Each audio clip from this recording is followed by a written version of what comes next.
Deborah is.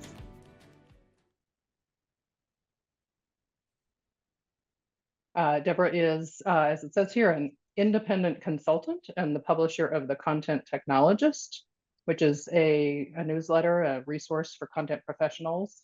And I will say, and I say this every time I introduce Deborah, we all see a lot of things like newsletters and podcasts and things. The Content Technologist is the one newsletter that I regularly read. It's really terrific, and I suggest you check it out. Thanks. So Deborah spent the first portion of her career working in traditional publishing, as a lot of us did coming into content strategy back in the day. Then transitioned to working on SEO and digital strategy full-time in 2013. Deborah focuses on organic content performance, helping clients navigate what makes good content, findable, usable, informative, and delightful. As a consultant, she works with businesses of all sizes, from Fortune 500s to independent startups. She's an avid trend spotter, a deeply experienced website content analyst, and a massive music fan. And again, check out the contenttechnologist.com, where you can sign up for her newsletter. And now, take it away, Deborah. All right. Hello. Thank you so much for having me. And I apologize in advance. I'm getting over a cold. So if I stop and sneeze, I will try to mute and mute myself. I've just had a couple of brain shaking sneezes this afternoon. So I apologize if one of those comes on suddenly. And so today we're going to talk about the knowledge graph and talking about, I changed the title from tackling to cultivating, mostly because I realized cultivating fit more with my garden metaphor, which we'll get to. But it is a, whether we're tackling it or cultivating it, there are lots of steps and lots of things to talk through. About me, as Paula said, I started my career in publishing, mostly in book publishing, but also some B2B print and B2B trade shows. I also, and then in the past 10 years, have shifted more towards, I started in performance marketing, then was kind of just doing more general content strategy. And now I'm more focused on information architecture and building good websites, whether they're marketing websites or just kind of websites for any purpose whatsoever. Content first websites, I say. So websites with larger content collections, or a kind of a content first approach rather than, doing e-commerce SEO or something like that. And if you would like to use the QR code, if not, or the link to contenttechnologist.com, that is the newsletter link. I send the newsletter on Thursdays, which is tomorrow. I have not written this week's newsletter yet, so it will be a surprise for me too. I have like 3 different ideas, and I'm going to go with the one that happens the quickest in the morning. And I also have a monthly, if weekly is too often for you, where we just kind of round up everything that's been published in the newsletter for the past month. So today's agenda, we're going to talk about defining our terms, so looking at structured versus unstructured content. We're going to talk about how natural language processing works in search engines and how that affects kind of all content on the publicly available internet. We're going to talk about understanding our knowledge graphs and cultivating our topic authority. And then we're going to talk about pruning, shaping your brand's knowledge graph. And when I say brand, I just mean your business in general. Coming from the marketing world, brand is, what I use instead of saying business or company or organization, just because consumers recognize brands, they don't recognize, business goals and things like that. And if you're wondering how I know these things, because I am not as deeply entrenched in the technical world of AI, but most on the results world. I largely know how AI works from the Janelle Shane book. If you have not read it, I don't even quote her directly. I've just heard her ideas and her explanations are so deeply embedded into how I think, that I always want to give her a shout out, because I don't think she gets enough credit for helping us plebes understand how AI actually works and how it actually reads and understands content. Um, Paul Ford actually published a piece today that in his newsletter for his agency Aboard that really correlates to what I'm going to talk about. Writer, also the team at Writer in May, they have the content they've published has really helped me understand how the AI works, and also as well as deep experience working in and around websites, analytics, and working with enterprise teams, which is actually how I met Paula, that understand all sides of content, from UX, SEO, and also just making valuable content for a business. So it's not coming. I'm not coming at SEO from the kind of you know the hyper marketing focused perspective. It's really about content for discovery. And I love reading any and all newsletters, and I read a lot of AI Snake Oil is one of my favorites right now. And there's one called AI Overviews, which is like the AI Overviews and Understanding AI.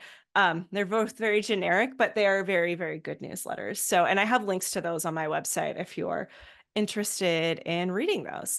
And what we're going to talk about today is we're going to talk about structured versus unstructured content from a more, what I say, consumer, a reader, a publishing perspective. I think next month, Michael Andrews is coming, I saw. So, and he's definitely coming at it from more of the technical side, because there are a lot of technical frameworks for structuring and reading content. I know DITA, that apply to many content approaches. And definitely, if you ever want to nerd out about vectors and tokens and in-depth structure for AI, there's a lot of really great resources around that. But what we're talking about today is adding structure to content by humans for humans, so it can be parsed through natural language processing systems that publicly available search engines and social networks use, and that most people use to find and understand information on the internet today.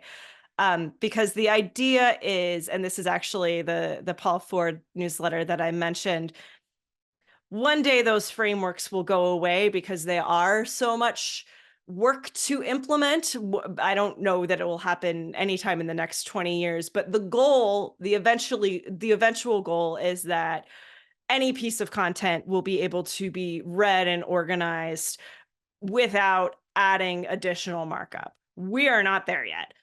There is still plenty of work to do, and I think a lot of the people who are here will be the folks doing it. But ultimately, if we are trying to create better resources, I always think about the content that small local newspapers, newspaper reporters gather and verify, and their staff doesn't have an information architect on staff or a taxonomist to consult with.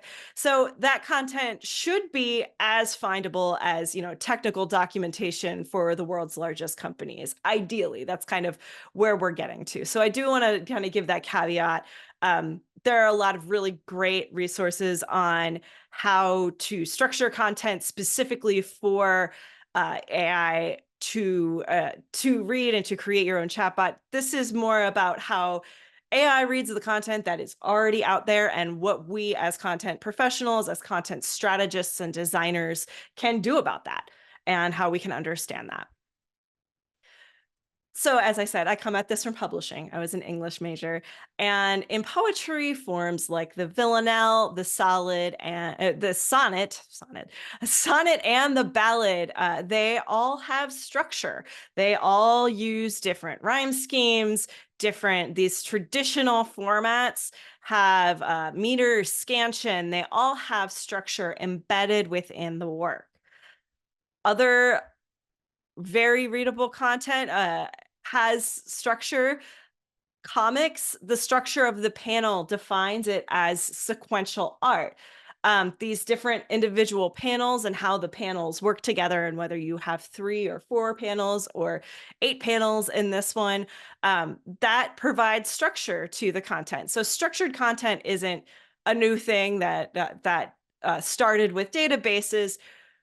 People in publishing and artistic forms, especially in kind of the mass reproduction of things like comics in newspapers, that that structure is essential to the nature of content in general.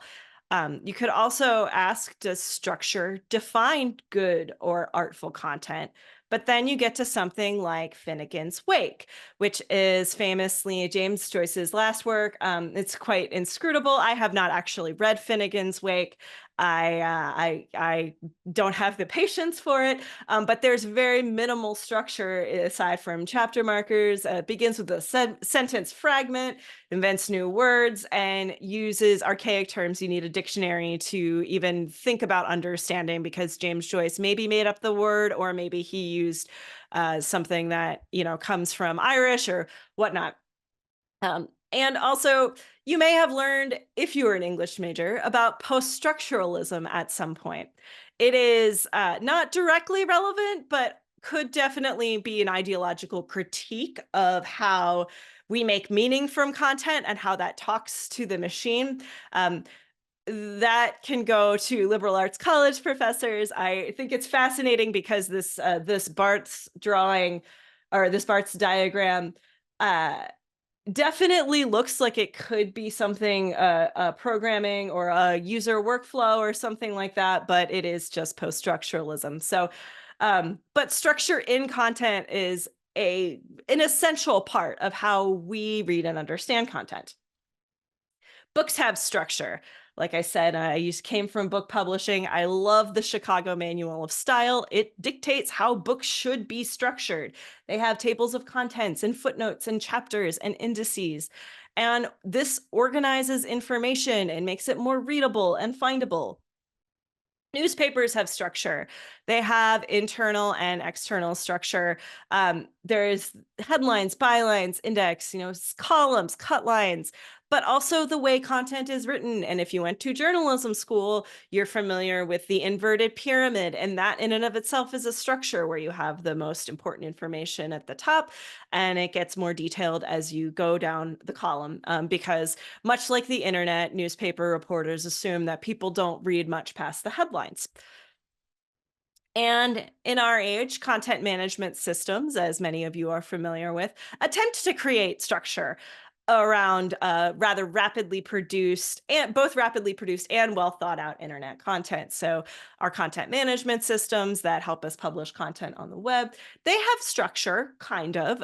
They have more structure when we fill out all the fields in the content management system and don't just ignore the ones that we don't know how to fill in that day. But content management systems do put some structure around internet content. And so when we're talking about structured content, we're talking about these elements that are added to text and websites that signal hierarchy, connection, and authority to search engines, social networks, databases, apps, anything that's going to be reading your content. It's those elements, those little snippets of code, or even just, your H1, H2 tags, but any kind of element that signals hierarchy and how the content relates to each other, that can be considered structured content. And I have the same slide twice. I do. I'm sorry. Content is content that is formatted and separated into components that help computers understand context, meaning, and the purpose of the work. I'm sorry, I was reading one slide ahead. But yeah, structured content has those elements, but structured content is anything where it's not just a pile of text. Unstructured content is any piece of digital content without labels or formatting. And there is plenty of that, and we'll talk about that in a second. So highly structured content is going to be content that is created, any kind of content that has or website that has content filtering systems, personalization and tracking, like an app like Noom, where you'll get, based on your data, you'll get personalized content back. A database, a wiki is generally pretty highly structured. Libraries and streaming services, document retrieval services, digital asset managers, programmatic content. That content is going to be highly structured because for it to be delivered to a user, it needs to have a lot of structure around it to make sense of it. Then we kind of get to semi-structured content, which is what I would say most internet content is. Most websites and blogs are pretty semi-structured. We use the WYSIWYG editor or the text editor, and there's some structure to it, but it's not as highly structured as a database. Social media posts, forum content, email newsletters, and newish PDFs. If you're, a PDF that's been created in the past 5 years or so probably has some structure to it, so it is slightly computer readable. And then there's minimally structured content, which is a lot of content. So screenshots, photos, videos, live streams, podcast transcripts that are not formatted in any way besides, adding in the speaker names, old PDFs. I'm sure some of you who do enterprise content have some old PDFs that you encounter that are not very machine readable at all. Scans of books, messaging, chat, and most personal content is not as structured because that is kept private. If you have ever used one of those tablet apps, tablet magazine reader apps, those are minimally structured content. And I bring up screenshots a lot because pretty much everyone knows how to make a screenshot, to share something with you, to just you know how to use a screenshot on your phone. And the reality is that when we remove that tech companies want to remove all friction from creating content so then we can upload it to the internet. And that was really necessary for the mass consumer adoption of digital tech in the past 20 years, and how, if we want to have user generated content, it has to be so easy that you don't have to add extra friction by structuring content. But tech companies are very motivated to make it easier for you to post content, which means that they need to develop the technology to read content. And that's what a lot of social networks and the major tech companies have been building for the past decade, past 20 years. Digital content structure, and what makes it actually structured. Oops. All right. Um, when we're thinking about for our jobs and for something that I would say a reasonable expectation for structured content in the age where we can definitely upload all this content, but computers can't read and parse everything. But when I'm talking about digital content structure, we're really talking about a consistent, considered informational hierarchy. Navigational labels and menus that are specific, folders and subdirectories, headings. Headings have such a big impact on how our content is read. Also, our categories and tags, all that great metadata, image, file labeling, schema markup. If you've ever done any schema markup, is back-end markup to help machines understand content on the page and how the content relates to each other and what its relationships are. And generally, filling out all the fields in the CMS is generally a good idea if you are trying to create content that is more structured and more readable. Those fields are generally there for a reason. And there's structuring content this way with these signals that aren't necessarily super high tech, but it means that that we're creating this kind of semi-structured content that can be read at scale by large information processing systems. Yeah, because tech behemoths want to make a universal digital experience.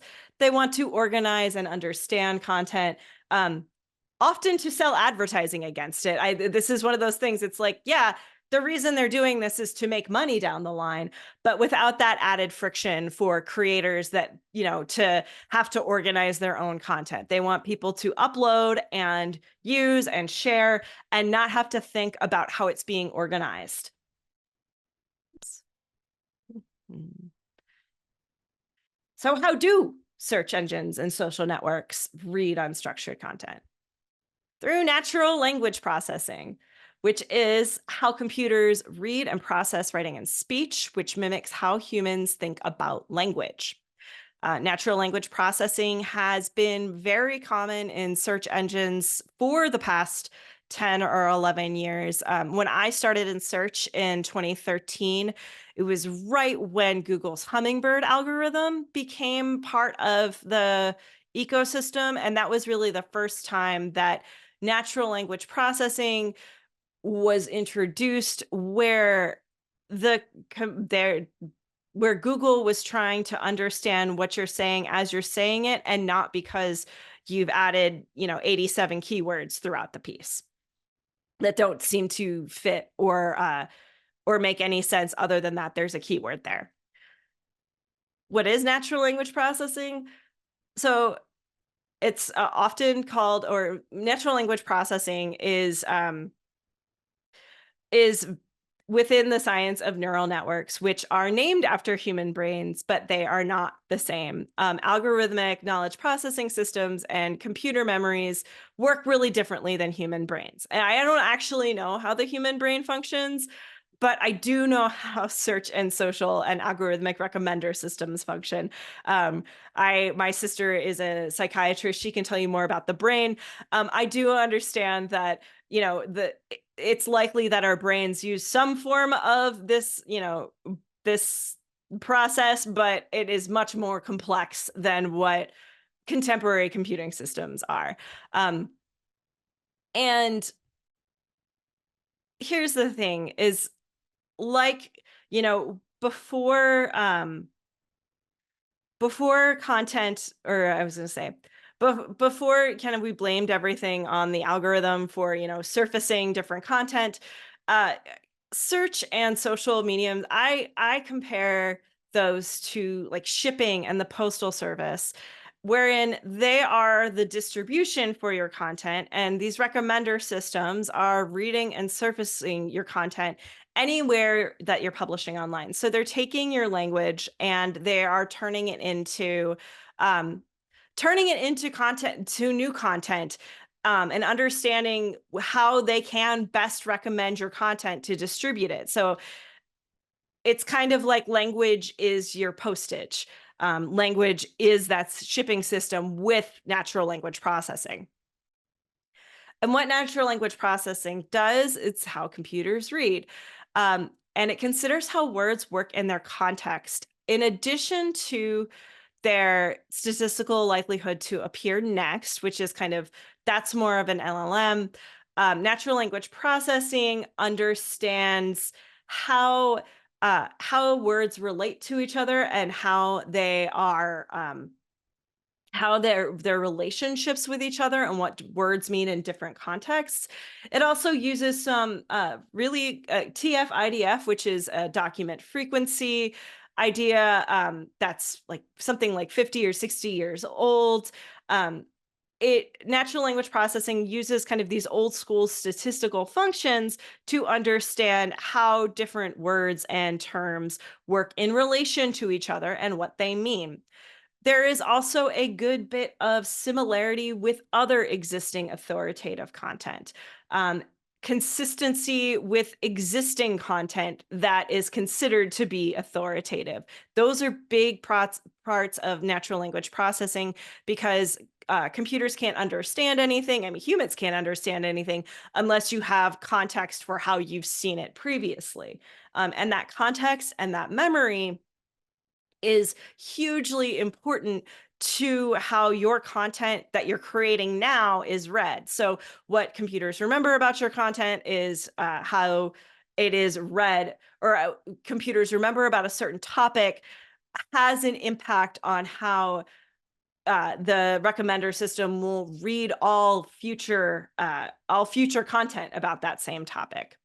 Um, and natural language processing connects it connects new digital content to some existing entities. And I think of it as kind of like that taboo, or what, the $20,000 pyramid, or whatever, however much you get for winning the pyramid now, where it's not just the language that you're using, but it's all the language around that content, that your taxonomy, any kind of your crawlable brand content online, it's all connected to what we call entities. So all the language that you've used before, that your competitors are using, that other authoritative sources are using, what Wikipedia says matters. All the search terms that your audience uses to find your website, and also all the search terms that advertisers have used in the past to talk about your content, also existing known entities, and applicable synonyms and misspellings for all of the above. So it takes into context all these different signals and all these different language signals and organizes them into what we call a knowledge graph. And the knowledge graph is a way of categorizing and organizing content based on natural language processing, a computer's memory of that language, and contextual clues. So, there are a lot of definitions of knowledge graph, and there is not really one that is uh, universal. I'm using what Google's been talking about as its knowledge graph for the past 10 years, where there's not really where it's talking about this is the source of truth. The knowledge graph is what the algorithms and what these systems remember about how content has appeared before and how it will likely appear again. And in all honesty, knowledge graphs aren't that much different from an old-fashioned library card catalog, which I love coming back to this example because our card catalogs were the first search engines. They had content organized and books organized by authors, titles, subjects, and topics. And these were all connected. And if you wanted to find, you'd have to know the topic keyword. But if you wanted to find some more information about a topic, you'd look up that topic in the card catalog, and it'd tell you all the cross-referenced different books and ideas. Except in the case of a knowledge graph, the card catalog can contain exponentially more drawers, and those drawers can be tapped into and prioritized based on machine learning, expected outcomes, and you think about knowledge graphs as the source of truth, the infinite card catalog, but they do also, like card catalogs, knowledge graphs are rather stable. They tend to develop more slowly to preserve information quality because, as you may know, there's a lot of different information online, and when stuff is, especially when topics are trending, there is more of a chance for that information to be false. And big tech companies, for us to use and take Google seriously. And I say Google most of the time because this technology comes from Google, and yes, they are a monopoly now. And we hope that maybe one of the things that Google winds up sharing as a result of that monopoly ruling is how some of this technology works. That would be awesome. But for them to preserve their trust in their brand, they need to make sure that they're providing factual information. And so that factual information is what's called the knowledge graph, and kind of that that organization of how these different entities work. So knowledge graphs represent what computers remember about your brand. This is just kind of this is super plain language explanation. So there are entities in knowledge graphs, which in this is a knowledge graph mapping of Lord of the Rings, I believe. There's knowledge graphs are also kind of like multiverses. So if you're thinking about the Marvel Cinematic Universe or just the Marvel universe, that's kind of a knowledge graph and how those characters connect. You know, Taylor Swift probably had, like, there's a lot you can do with Taylor Swift now. Things in knowledge graph, anything where there's Easter eggs or like hidden hints. A lot of times you can build knowledge graphs around those topics because they're taking the disparate work of in Lord of the Rings case of a creator and kind of mapping it out and mapping out those relationships to each other. And so those entities, also called nodes or topics, are represented by other words in context, also called semantic signals. And those connect via the computer's memory of those previous linked entities. And most knowledge graphs are really text dependent, and they are based largely on your brand's website, because both people and Google see your brand's website as the source of truth about your brand. And that's something that I've kind of hammered home, and I like to hammer home with clients. Your website represents the facts and the expertise of your brand. So it's how your brand builds authority is primarily through your website and not necessarily through your social channels. Although if that's corroborated with your website content, if what's on your social corroborates with your website, like, that's a good thing. That makes authority.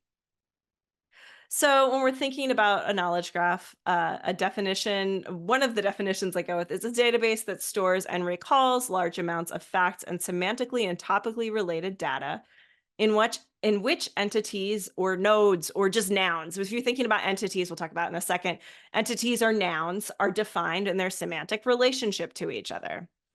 And for knowledge graphs are commonly any collection of factual data about a network used for information storage and retrieval. And so while Google has this mass knowledge graph that encompasses many, many, many topics, what we're starting to see with different generative AI systems is you want to have a really focused knowledge graph on, health or finance, or even more deeply focused on just the content that your organization has created over the past 20 years. And so there's the larger idea of the knowledge graph that Google is the source of all these connected nodes, but then you can also make knowledge graphs that are much smaller in scale. And one of the things that knowledge graphs imply is that there are different levels of hierarchy in categorizing these information and these relationships, which, again, it's all about the hierarchy, the architecture, how these things are connected and how we define the relationships. Another thing to remember is the term entity. So knowledge graphs are made up of these entities or nodes, which are areas in the knowledge graph that represent people, places, things, ideas, concepts, organizations, brands. Pretty much anything that is like kind of a concrete idea has some kind of entity representation in a knowledge graph. And here's my example of a knowledge graph about a famous actor. So I always think of George Clooney in this example, but you have a famous actor, and the knowledge graph is on Google especially is going to have, it'll have their date of birth, their city of residence, their most famous films, and their entrepreneurial side projects. Because we've got, George Clooney, Matthew McConaughey, they've all got their side projects too. Oops. All right. And then from those, then we get this next level. So with the date of birth, there's always also famous historical events on that day or other people born on that day. There's great restaurants in the city of residence, because that's, if it's Los Angeles, in the entity about Los Angeles, it's going to have, yes, all these celebrities live here and it's their home base. And also there's restaurants, and also, history of Los Angeles, and everything you could ever know about Los Angeles is in that entity.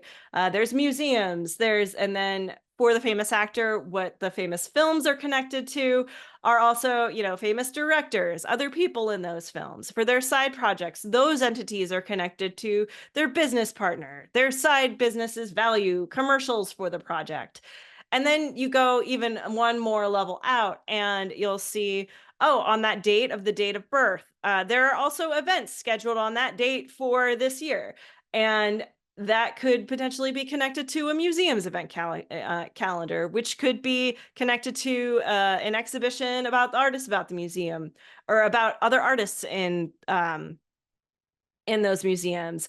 And so you kind of get this like infinite level of all these relationships that definitely resembles, if you are familiar with the 6 degrees of separation and or 6 degrees of Kevin Bacon,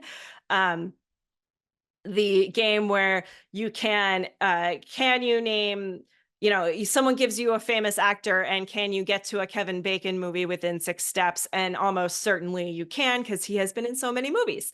And there's lots of different levels of how these entities are connected to each other, and knowledge graphs describe how these entities are connected.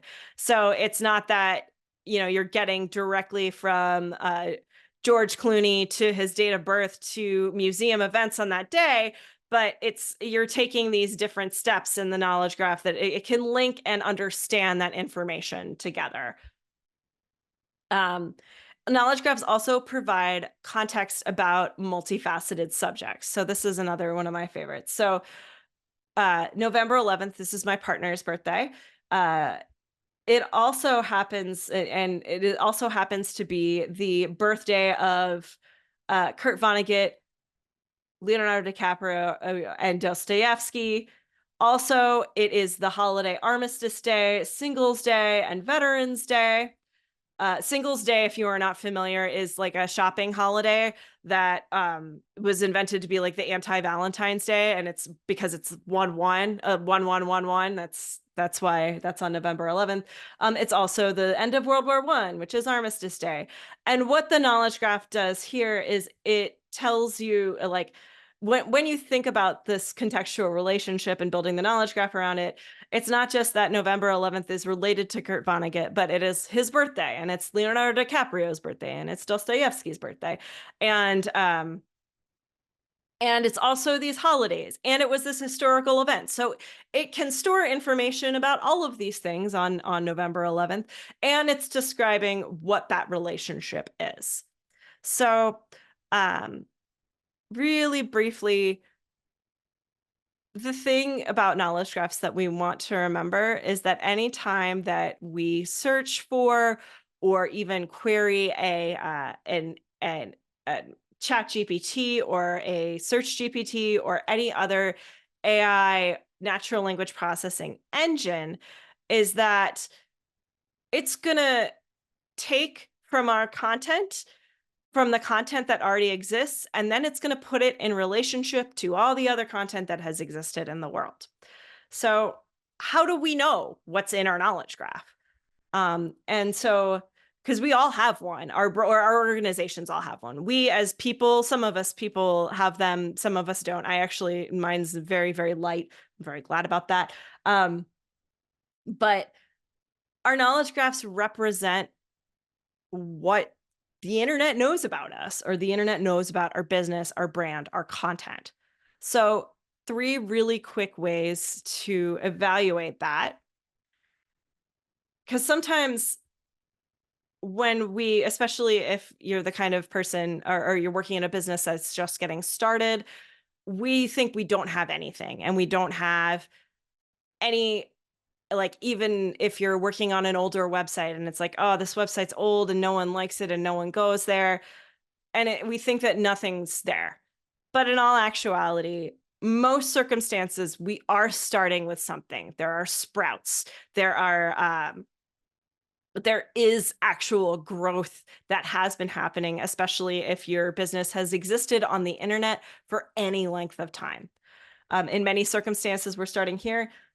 Sometimes we're starting here where there's lots of overgrowth. I don't know if this is in Minneapolis now or somewhere else, but we've had so much rain this year, and there's just overgrowth coming around and taking over sidewalks. And that happens with content too, as many enterprise content strategists know that there's so much content that knowledge graphs, or that search engines, don't even know what to look at because there's so much there.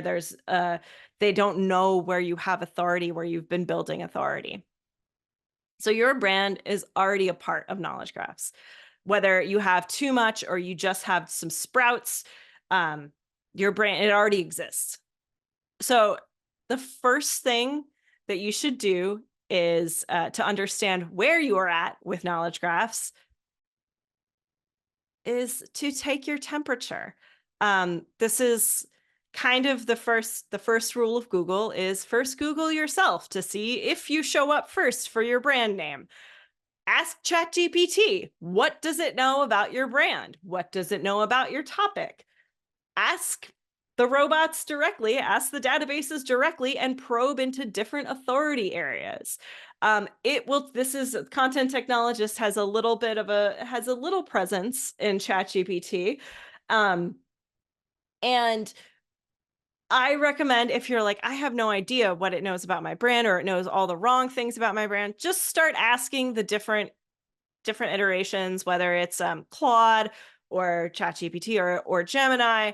What does it know about your brand? What are the things it says first? It will never use your brand's language exactly, which much to the consternation of brand copywriters, it's never, natural language processing is never going to reiterate that really finely tuned brand statement that you took a lot of time to make, but it'll use synonyms. It'll use it, and you'll be able to say, okay, it kind of gets my brand, and we're supposed to be authoritative on these topics, and this is what ChatGPT knows about content strategy and marketing. And you can go as deep as you want.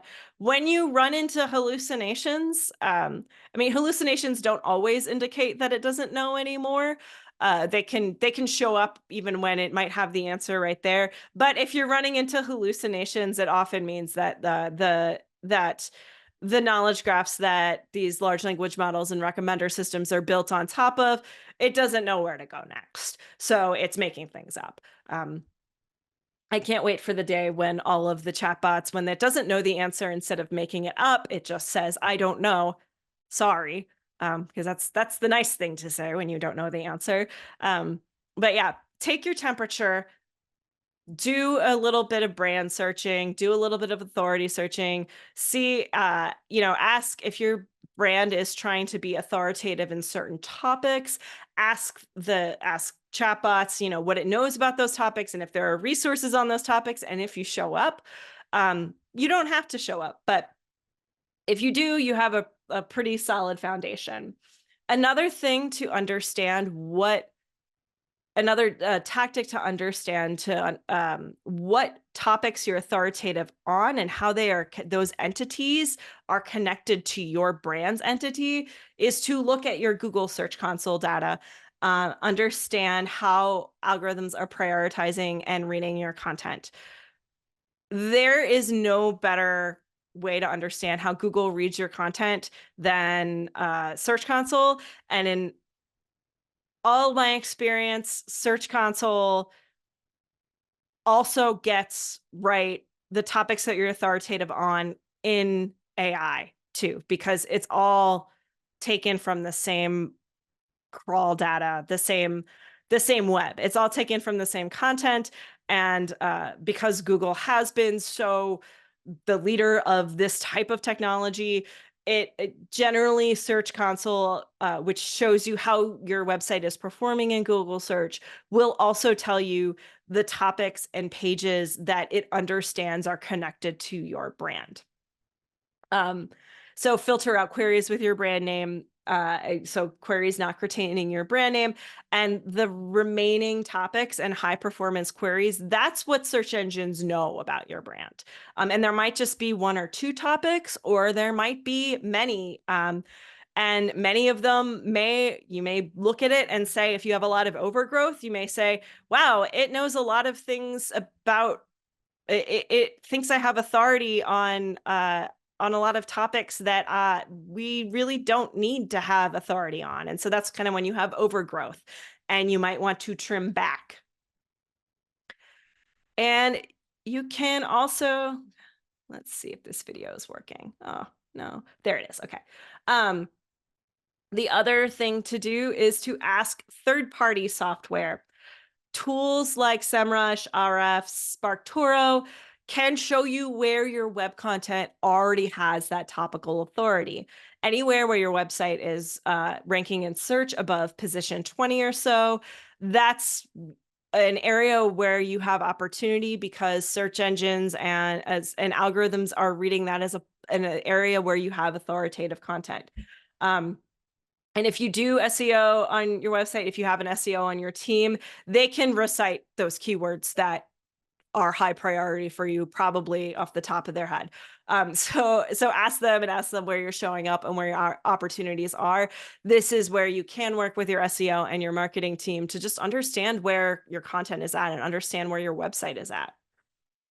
And if you're not seeing visibility where you have high authority content, if you spent all your time making a certain resource and it's not showing up, but you know that that content exists, it might be time for a full-on content audit, which Paula has an excellent book on, and content audits I know many of you have done. When you're not showing up for the stuff that you know you should be showing up for, that's when it's like, okay, what overgrowth is in the way? Because adding structure over time and intentionally creating those relationships on your website, um, that can change and direct and prune your knowledge graph. So when you are adding in headings, when you're adding in structure on the back end, the schema structure, when you're adding in these different elements that make your content more readable and more parsable by computers, and directly connecting those entities to each other with specific language, that will help shape your knowledge graph over time. So here's how I think about it: is your branded knowledge graph is made up of your entire recorded crawlable digital presence. It's your customer service content. It's your marketing content, your existing products, your notable people, your branded thought leaders, your social media content. It's all of it. It's not just your marketing content and not just your customer service content. It's all of it together. And increasingly, increasingly more notable people, different elements are being brought into that. And then it's also your topical authority and any audience engagement content, anything that you've created and posted on social media, new products you might want to add into your knowledge graph. So as you're thinking about your knowledge graph, it starts with your brand, but it also builds out to the areas where you would like to have authority with your brand. Building that new topical authority based on those areas where you already have authority. So if that's the easiest place to start, is those areas where you're already showing up, is building from that into linguistically and semantically into other topic areas. You may want to establish a new topic area and topic expertise, and define a term, coin some term that your brand owns that can be part of your knowledge graph. And then also experiments are also part of it as well. So what thinking about your knowledge graph this way does in these different, I think of it as like little flower beds. These are all different areas of your brand and your brand presence that make up how people perceive you, and they make up how computers perceive you, because that's kind of the goal, is to have computers think like people. So this is my aspirational knowledge graph. So it's content technologists, then it's me, and I know about newsletters. And here's the areas where I already have authority. My purple areas are kind of where I want to be and want to be growing authority. And so I'm trying to create an organized content so it is more machine readable towards those areas where I'm growing. And these, what's in pink, these are the external signals. So if other folks link to me and they contribute and create content for content technologists, that goes into my knowledge graph too. And the thing is, it's easier to tend when you consider that whole digital environment. So it starts with your website, and your home is your website, but your knowledge graph is is a much larger representation of all the content in your brand, except for email. Emails don't actually contribute to your knowledge graph because it's not web readable unless you're publishing your newsletters online. And remember that all information publicly available online, including all the stages of your customer journey, they all impact your knowledge graph. So if you go viral for something, like that's likely going to show up on your knowledge graph a little bit, after the virality has passed, that might show up later. And things that are public and crawlable versus personalized and internal, public and crawlable is definitely more likely to show up in what computers, what search engines, what databases know about your brand. Another thing to remember is that knowledge graphs are mostly words. Machines can read top images and video patterns like TikTok. TikTok processes a ridiculous amount of video and identifies patterns really quickly. But for most search readers and crawlers, it is the text that matter. Branding and style matters very much for people. Colors and brand style, those visual cohesion matters for people, not so much for computers right now. And so, yeah, this is kind of when we're thinking about our knowledge graphs, it's thinking about not just our brand, but all the topics and entities and authority that we want to build so that we can show up and so that our content is discoverable. And that is the end. So I am happy to take some questions if you have them. I can see in the chat there are questions, so I will take a look. Yeah, well, actually, so thank you, Deborah. Tony is going to has been keeping an eye on the questions here, so you don't have Awesome. to search through the chat. So, Tony, if you want to jump in and Well, yeah, absolutely. And thank you, Deborah. Tons of great stuff. And just a reminder, if anyone has additional questions for Deborah, drop them in the chat. We've got time to get to them. So our first question came from Mark. We're talking about structured content versus unstructured content. Where would news aggregators fit? Structured, semi-structured, or unstructured content? I would say semi-structured. Most news organizations do not have in place digital content structure and structured frameworks the way that enterprise tech organizations do. And there's a variety of reasons for that.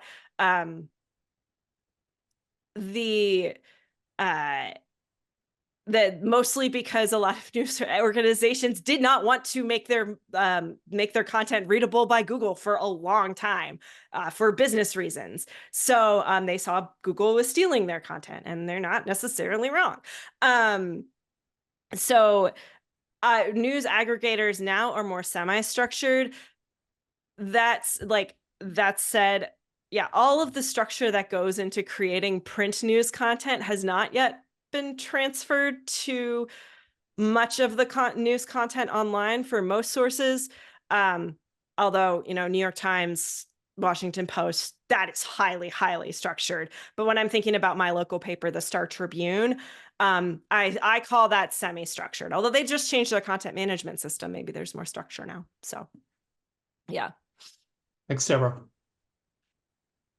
Excellent. Thank you. And Mark, I think I had another question as well. And we're talking about knowledge graphs. Are knowledge graphs generally hierarchical, as in working in a hierarchy? Yes, and it's like a multi-dimensional hierarchy. So, depending on where you are and what the context is of the search or the query, it's going to hierarchically structure that. So I always think about prints. If you are in Minnesota, Prince is going to give you the search Prince is going to give you information about purple rain. If you are in a country that has a Prince, you might get information about, Prince Harry or Prince William or whatever. although I did test it in England, and it does still give you straight up prints if you don't have any modifiers. But ideally, the idea is that depending on your context and on your location and on your past searches, it will deliver content that is a little bit more tailored to what the search engine thinks you want to find, what Google thinks you want to find. So it sounds like it's context dependent. Very context dependent. Yeah. Okay. Thank you. Great. Thank you, Mark. Thank you, Deborah. Yeah. Another reminder for if anyone has additional questions, drop them in the chat. We had one more from Elle, and another one just came in too. Elle asked, what tool would you recommend creating the knowledge graph in?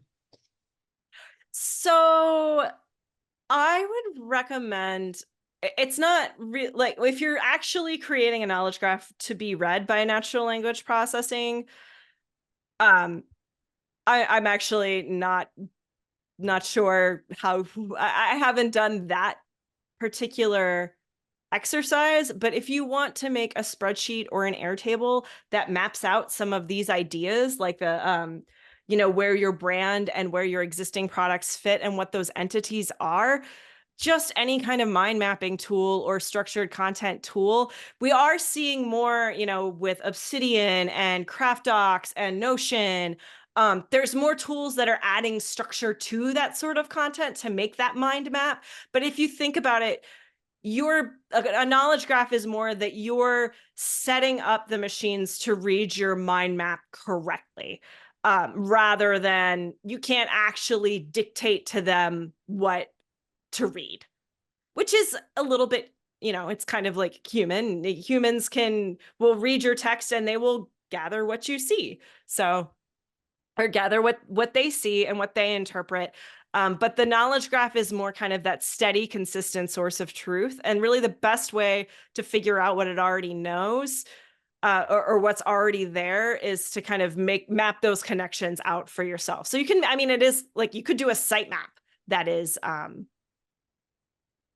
very that looks a little bit like your knowledge graph. And Elle had a quick follow-up. Oh. And actually, I'll let you go ahead and ask if you're okay with that. Yeah, sure. I think, thank you so much. I'm loving this talk. I think I was really thinking about how to document. Like, so Yeah. if you've done all this work and you're trying to get an assessment, you're trying to graph what your brand is or whatever, or a client's brand. I was like, how would you document that? Probably was the wrong word, saying tool. Sorry, I gave you a bum stick there. But yeah, like, so I think probably the slide that you showed where you've actually, just blocked concepts together would be a really good way to do that. There's a tool out there I have not used called Tana, that is supposedly like very mind mapping oriented, like where you can, and it has more natural language processing embedded in it. I have not used it, and it's super started, so it's only been hyped to me. So I don't know if it works or not. But I think eventually we'll start to see those kinds of tools and work. But in all honesty, for now, a spreadsheet, a smart, like a Airtable or a Smartsheet, probably has what you need, like just kind of a spreadsheet on steroids, has what you need to kind of link into deeper documents. So yeah.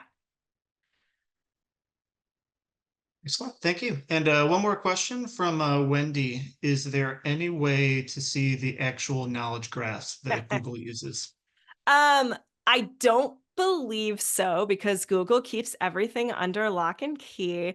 However, there is the possibility that they will be forced to share some of their technology because they're about to be, punished by the government. So maybe, but what Google uses as its sources of truth that it builds its knowledge graphs from tend to be sources like Wikipedia and Wikidata, like these kind of old school database sources that are publicly available on the web. But then Google always layers its own data on top of it, and a lot of that has to do with search ads and advertising. So there is a very strong, like, we know it, like the information that's on Wikipedia or Wikidata, like they're gonna say, oh yeah, that's true. and also people search for advertising around these terms and using the semantics. So, so yeah, I would say like those public databases are a great place to start. But right now we can't see what Google uses. Maybe soon. Maybe that I'm hoping that's what happens, that we all get to see it soon. Hey, Deborah, I have a question actually, Yeah. and I'm wondering if you foresee a time when, sort of in the same way that we create sitemaps to feed to Google, that people will create knowledge graphs to feed to Google? I don't think it's that far out. But the thing is, like, what Google really wants is to judge your content for itself. Like they want to not have to put that extra step on people serving it content for the most part.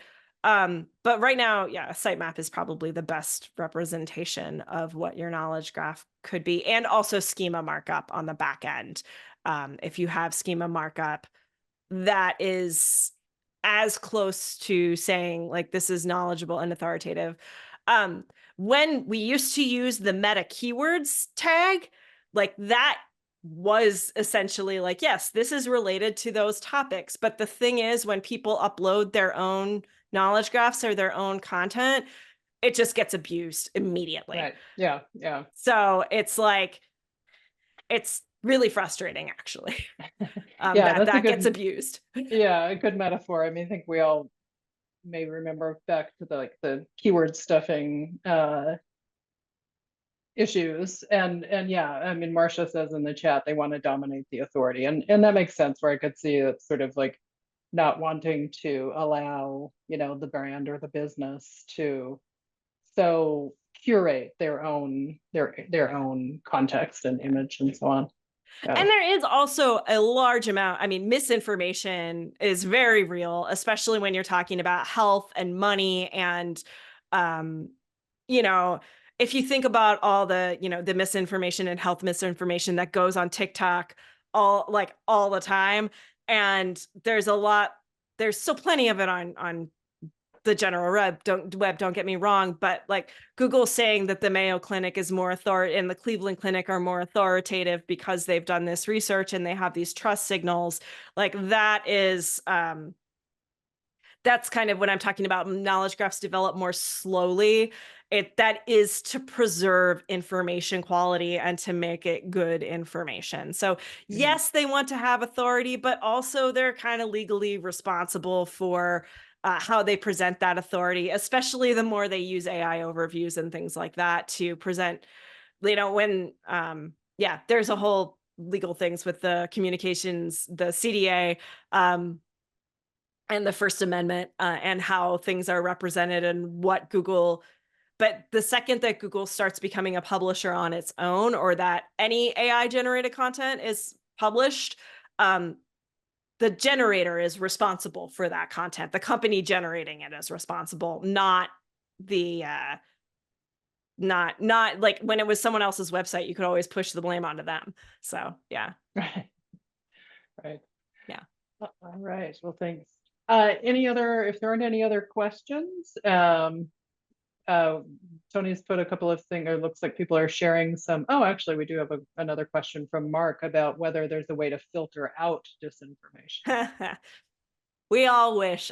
There's actually a really great newsletter out there called Everything in Moderation that talks a lot about automated content moderation and disinformation. I mean, you're gonna get, depending on political points of view, what is disinformation and what is misinformation. Google, in my opinion, does a very good job considering how much information it processes at scale. But yeah, I think that more, instead of filtering it out, more what happens is that any information, good or bad, gets filtered on certain topics when it's immediately flagged as controversial. And what we saw when COVID happened is Google just made the editorial decision to publish facts on its own page that were not algorithmically generated. They were human generated. And that was an editorial decision. And so, yeah, when I talk about coming from publishing, like taking responsibility for what you are actually publishing when it matters, Google has stepped in. And it's kind of like those Facebook, this might be misinformation. Yeah. So yeah, I think if you want to learn more about content moderation and how disinformation and misinformation are controlled, I highly recommend the Everything in Moderation newsletter. It's so good. I'm not even in that field, really, and I always learn something. So yeah. Well, we've got some good resources to share then. So check out that newsletter. Check out Mark shared a link to Obsidian. We've got Tana, a link to Tana. I'm still on the waiting list to Tana. I'm still trying to get in the club. So, and then of course the You Look Like a Thing I Love book. So thanks folks for sharing. Anything else? Oh, Tony's just shared Everything in Moderation. Yeah. So there's a link to that newsletter. Anything else anyone is interested in sharing, go ahead and drop that in the chat, or if there are any final questions for Deborah. Otherwise, we'll wrap up. Thank you so much, Deborah. I always learn so much from you. And I say this as someone who actually works at a consultancy that one of the specialties is knowledge graph. But I love the way that you are able to define and explain what is a really complicated topic really clearly and in an understandable way. So thank you very much. Yeah. Thanks for having me. Yeah.